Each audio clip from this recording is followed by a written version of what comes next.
Part of original constitution, original constitution में add हुए थे, ठीक है, डीपीएसपीस, तो ये सही है। किसको रिफ्लेक्ट करते हैं ये, ठीक है, वेलफेयर स्टेट पॉलिसी को, ये भी करेक्ट है।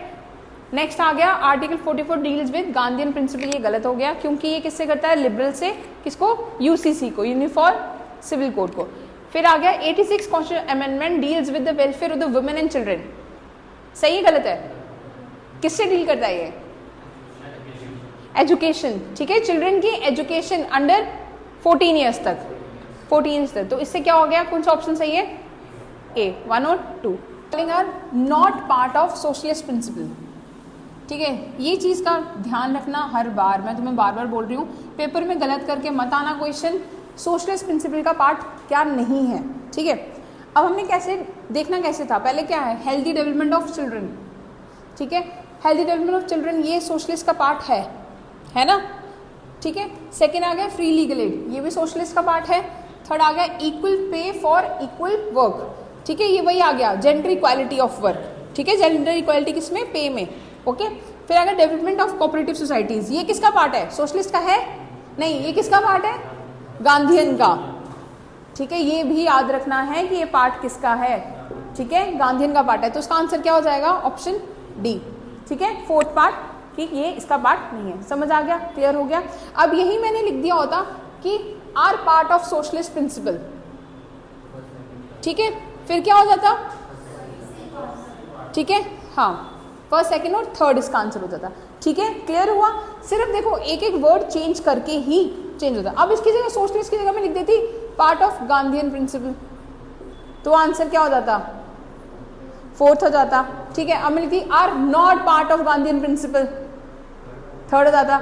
मतलब एक ही क्वेश्चन को 4 तरीके से तुम क्या कर सकते हो, सॉल्व किया जा सकता है, ठीक है। देखो इसलिए ये जब तुम नोटबुक में लिख रहे हो ना, इनकी स्टेटमेंट्स उस चीज को समझा करो, सिर्फ एक ये क्वेश्चन और ये पार्ट, 2 पार्ट चेंज करके तुम्हारा पूरा क्वेश्चन 4 तरीके से चेंज हो जाएगा। या इसमें मैं एक लाइन और ऐड कर दूंगी, तो मैं लिख दूंगी लिबरल प्रिंसिपल का कौन सा पार्ट हो गया, क्लियर हुआ, ठीक है। आर्टिकल नहीं है इसके आगे लिखा हुआ, आर्टिकल नहीं है, बट सिर्फ इसके मीनिंग्स क्या है वो भी तुम्हें डिपेंड करेगा पेपर में, ठीक है। एग्जाम का डिफिकल्टी लेवल जो है वो यहीं से निकलेगा। इसके आगे आप लिख दिया होता free legal aid under article 42, तो देखो which of the following are not part of socialist principle under article. अब ये क्वेश्चन क्या बनेगा, अब ये डिफिकल्ट हो जाएगा क्वेश्चन।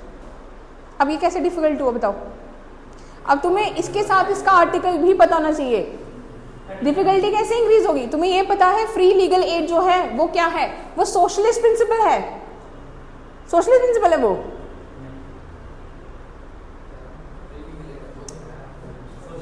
सोच देखो दो अभी ना करने लग पड़े थे, ठीक है, सोशलिस्ट प्रिंसिपल है, बट क्या वो अंडर आर्टिकल 42 है, कौन से आर्टिकल में है, ठीक है। तो अब देखो जैसे ही मैंने ये लगाया तो डिफिकल्टी इंक्रीज होगी, बच्चा क्या बोलेगा, पढ़ा तो यही था, हो सकता है आर्टिकल यही लग रहा है मुझे, इसी के आसपास का आर्टिकल था। डिफिकल्टी सिर्फ आर्टिकल ऐड करने से एग्जाम की डिफिकल्टी इंक्रीज हो जाएगी, आर्टिकल नहीं होगा तो डिफिकल्टी डिक्रीज हो जाएगी, समझ आया। ये डालेंगे तो फिर से क्या होगा, ये भी ऑप्शन गलत हो जाएगा, ये भी ऑप्शन गलत हो जाएगा, फिर इसका आंसर बन जाएगा क्या, नॉट है ना, नॉट पार्ट, तो सेकंड और फोर्थ बन जाएगा फिर इसका आंसर, समझ आया, ठीक है। आर्टिकल का भी ध्यान रखना है, जैसे जैसे एग्जाम की, इसलिए मैंने आर्टिकल्स तुम्हें साथ में लिखवाया, आर्टिकल और उसके साथ का जब तुम्हें वो चीज़ याद रहेगी तो क्या होगा, पेपर में तुम्हारी एनालिसिस इसी तरीके से रहेगा, क्लियर हुआ, ठीक है। इसके आगे के आर्टिकल्स हम नेक्स्ट क्लास में करेंगे, और उसके साथ हम क्या करेंगे ये भी देख लेंगे, क्वेश्चंस, जितने क्वेश्चंस प्रैक्टिस कराए हैं वो क्वेश्चंस करो, ठीक है, घर जाके उनको रिवाइज करो। इस तरीके से भी देखो, घर जाके अब तुमने क्या करना है, जैसे ये है, अब इसके आगे इसका आर्टिकल लिखो, जब रिवाइज कर रहे हो इसके आगे, हाँ इसके आगे इसका आर्टिकल